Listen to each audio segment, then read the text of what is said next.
Mamayang gabi na ang simula ng ABS-CBN Ball 2023 at ilang linggo ding pinaghandaan ng mga kapamilya stars ng nasabing istasyon na gaganapin sa Makati, Shangri-La sa September 30, 2023. Tignan natin ang ilang artista na nagpahayag ng kanilang susuotin.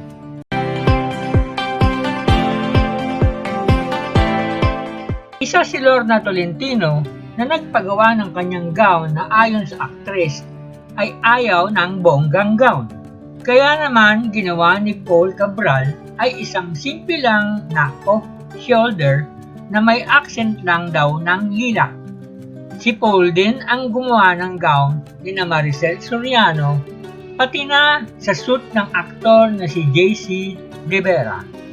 Samantalang si Rufa Gutierrez naman ay kinukulit ng mga kaibigang manunulat kung ano ang isusuot na gown ng aktres sa nasabing ball.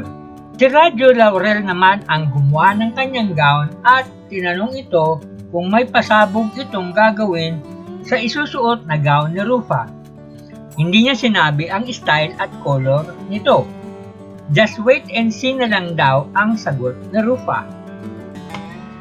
Marami ding aabangan ang mga manonood kina Judy Ann Santos, Isa Calzado at ang couple na sina Marian Rivera at Dingdong Dantes.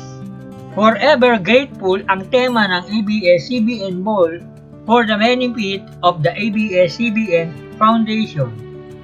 Sort of reunion na din itong event na ito, hindi lang para sa mga kapamilya stars at kasama na din ang mga kapuso stars.